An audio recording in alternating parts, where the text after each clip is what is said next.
12 जून अधिक मास महिन्यातील प्रदोषला आवर्जून शिवलिंगावर ही 5 कामे करा. उपवास करा किंवा नका करू. हर हर महादेव. अधिक मास प्रदोष हा खूप पवित्र दिवस आहे. हा प्रदोष साधासुद्धा नसून तुमची प्रत्येक इच्छा पूर्ण करणारा आहे. महादेव भोलेशंकर पूर्ण करतील तुमच्या सर्व समस्या. हे छोटे उपाय आहे पण अत्यंत प्रभावी आहे. यातील एकही उपाय ह्या अधिक मास महिन्यात केल्यास शिवांचा आशीर्वाद मिळेल. ही एक सेवा आहे आर्थिक अडचणी दूर करण्यासाठी. जर तुमची आर्थिक स्थिती सुधारत नसेल किंवा सतत नुकसान होत असेल तर प्रदोष व्रताच्या दिवशी प्रदोष काळामध्ये शिवलिंगावर 108 अखंड तांदूळ स्वतःची मनोकामना मनात ठेवून अर्पण करावेत. धनवृद्धीसाठी तुपाचा दिवा. अधिक महिन्यातील प्रदोष काळात शिवलिंगाजवळ किंवा एखाद्या पवित्र झाडाखाली जसे की पिंपळ, शमी किंवा बेलपत्र शुद्ध तुपाचा दिवा लावा. यामुळे घरात सुख, शांती आणि धनसंपत्ती वाढीस लागते. बेलपत्र आणि तांदळाचा उपाय. एका स्वच्छ बेलपत्रावर थोडे तांदूळ ठेवून आधी शिवलिंगावर पाणी किंवा दूध अर्पण करावे.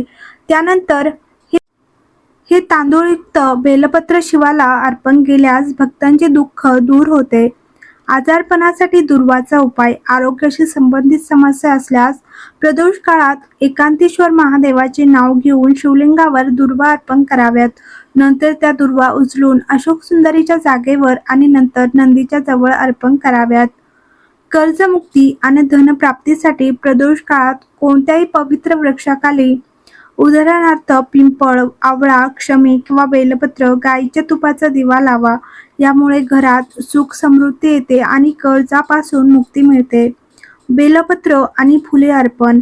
प्रदोष काळात शिवलिंगाला पंचामृताने स्नान घालून बेलपत्र वाहावे. तसेच एक पिवळे फूल आणि कोणत्याही वृक्षाचे पान शिवलिंगावर अर्पण केल्यास सर्व मनोकामना पूर्ण होतात. मंजरीचा उपाय. प्रदोष तिथीच्या दिवशी शिवलिंगावर मंजरी, तुळशीची मंजरी अर्पण करणे अत्यंत शुभ मानले जाते.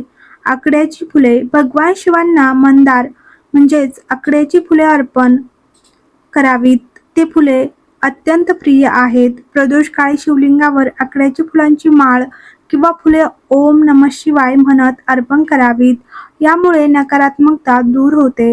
दीपकदान. प्रदोष काळामध्ये संध्याकाळी 6 नंतर शिव मंदिरात जाऊन शिवलिंगाजवळ एक तुपाचा दिवा नक्की प्रज्वलित करावा. यामुळे नोकरी, व्यापार आणि आर्थिक अडचणी दूर होतात. बेलपत्राखाली दिवे लावणे. प्रदोष काळात सूर्यास्तानंतरच्या संध्याकाळी एखाद्या पवित्र बेलपत्राच्या झाडाखाली तुपाचा दिवा प्रज्वलित करावा. यामुळे जीवनातील सर्व संकटे दूर होतात. कर्जमुक्तीसाठी उपाय. जर कर्ज खूप वाढले असेल तर प्रदोष तिथीला पिंपळ, आवळा, शमी किंवा बेलपत्र यापैकी कोणत्याही एका वृक्षाच्या मुळाशी तुपाचा दिवा लावा. ग्रहदोषाचे निवारण. पत्रिकेत पितृदोष किंवा ग्रहदोष असल्यास या दिवशी महादेवाला पंचामृताने अभिषेक करून श्री शिवाय नमस्तुभ्यम या मंत्राचा 108 वेळा जप करावा.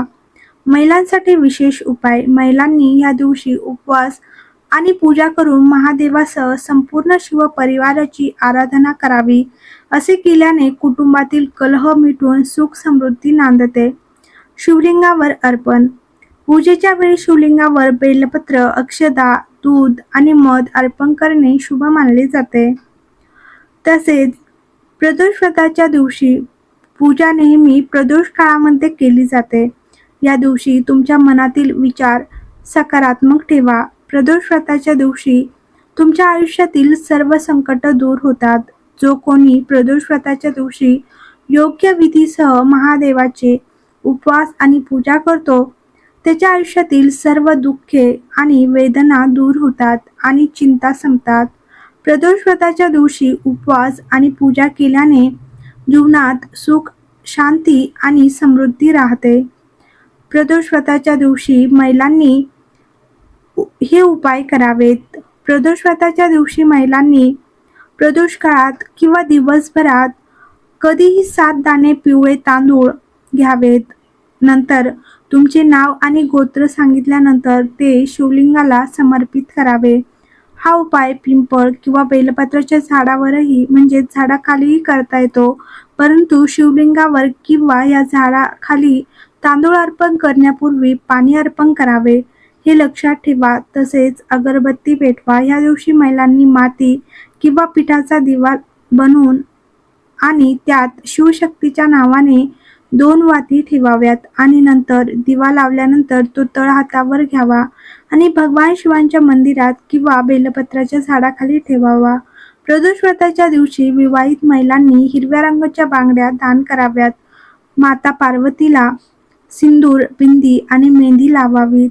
कनेरचे फूल बंद झालेल्या नशिबाचे दार उघडेल, तर भगवान शिवांना कनेरचे फूल आणि बेलपत्र अत्यंत प्रिय आहे. प्रदोष व्रताच्या दिवशी भगवान शिवांना प्रसन्न करण्यासाठी पिवळ्या चंदनाने श्रीराम असे नाव लिहिलेली पिवळी कनेरची फुले आणि बेलपत्रे अर्पण करा. हा विधी केल्याने भगवान शिवांच्या कृपेने सर्व अडथळे लवकर दूर होतील आणि सुख व सौभाग्य प्राप्त होईल. हा शिवपूजेचा विधी सर्व इच्छा पूर्ण करतो असे मानले जाते. भगवान शिवांच्या भक्तांनी त्यांची पूजा करण्यापूर्वी चिमूटभर हळद मिसळलेल्या पाण्याने स्नान करावे. त्याचप्रमाणे शिवपूजा दरम्यान पिवळी फुले, पिवळे आसन, पिवळे वस्त्र आणि पिवळी फुले अर्पण केल्याने भगवान शिव लवकर प्रसन्न होतात आणि सर्व इच्छा पूर्ण करतात. व्रताच्या उपासनेचे पूर्ण फळ मिळवण्यासाठी उपासकांनी भगवान शिवांच्या महतीचे वर्णन करणारी पवित्र व्रतकथा म्हटली पाहिजे. हिंदू श्रद्धेनुसार ही कथा म्हटल्याशिवाय किंवा ऐकल्याशिवाय प्रदोष व्रताची उपासना अपूर्ण राहते. जर तुम्हाला प्रदोष व्रतावरील तुमच्या उपासनेचे जास्तीत जास्त फायदे मिळवायचे असतील तर शुभ साधनेसाठी सर्वोत्तम काळ असलेल्या प्रदोष काळात ही उपासना करा. हिंदू मान्यतेनुसार भगवान शिवांच्या पूजेदरम्यान गंगाजलाने अभिषेक केल्यास तुम्हाला त्याचे आशीर्वाद लवकर प्राप्त होतात. त्याचप्रमाणे आज संध्याकाळी म्हणजेच प्रदोषच्या दिवशी संध्याकाळी शिवपूजेसोबतच तुळशीच्या रोपाला आणि बेलवृक्षाची पूजा नक्की करा. संध्याकाळी तुळशीच्या रोपाखाली आणि बेलवृक्षाखाली तुपाचा दिवा लावा आणि परिक्रमा करा. असे मानले जाते की अधिक मासातील प्रदोष व्रतावरील पूजेचा हा विधी शत्रूवर विजय मिळवून देतो आणि सर्व इच्छा पूर्ण करतो. पूजेच्या ह्या विधीमुळे भगवान शिव, भगवान हरी आणि देवी लक्ष्मी यांचे विशेष आशीर्वाद प्राप्त होतात. तसेच हनुमान चालीसा पठण. प्रदोष काळात हनुमान चालीसा पठण केल्याने शनी, चंद्र किंवा दोन्ही ग्रहाशी संबंधित त्रासापासून संरक्षण होते आणि भगवान हनुमानाचा आशीर्वाद प्राप्त होतो. महामृत्युंजय मंत्राचा जप. तर शक्तिशाली महामृत्युंजय मंत्राचा 108 वेळा जप केल्याने आरोग्य लाभ, संरक्षण आणि दीर्घायुष्य लाभते. जर तुम्हाला तुमच्या करिअर आणि व्यवसायात खूप अडथळे येत आहेत असे वाटत असेल तर त्यावर मात करण्यासाठी आज शिवमंदिरात जाऊन शिवलिंगाला उसाच्या रसाने अभिषेक करावे आणि शमीची पाने अर्पण करावीत आणि श्री शिवाय नमस्तुभ्यं किंवा ओम नमः शिवाय ह्या मंत्राचा किमान 108 वेळा जप करावा. ग्रहदोष दूर करण्यासाठी उपाय. शिवलिंगाला दूध आणि गंगाजल अर्पण करावे. प्रदोष काळात दुधामध्ये गंगाजल मिसळून ते शिवलिंगावर अर्पण करावे. असे केल्याने चंद्रदोष शांत होतो आणि मानसिक शांती लाभते असा विश्वास आहे. पांढऱ्या वस्तूचे दान. गरजू लोकांना तांदूळ, साखर किंवा पांढरे कपडे दान करावेत. ज्योतिषशास्त्रानुसार पांढऱ्या वस्तूंचा संबंध चंद्राशी आहे आणि त्या भावनिक संतुलन वाढवतात असे मानले जाते. काळे तीळ. शिवलिंगावर काळे तीळ अर्पण करणे हा शनी दोष कमी करण्यासाठी आणि शनीशी संबंधित अडचणीवर मात करण्यासाठी एक प्रभावी उपाय मानला जातो. तसेच पिंपळाच्या झाडाखाली मोहरीच्या तेलाचा दिवा. तर संध्याकाळी पिंपळाच्या झाडाखाली मोहरीच्या तेलाचा दिवा लावणे हा शनिदेवाला प्रसन्न करण्याशी संबंधित एक पारंपरिक उपाय आहेत. तर व्हिडिओ आवडला असेल तर लाईक करा, शेअर करा आणि चॅनलवर नवीन असाल तर चॅनलला नक्कीच सबस्क्राईब करा.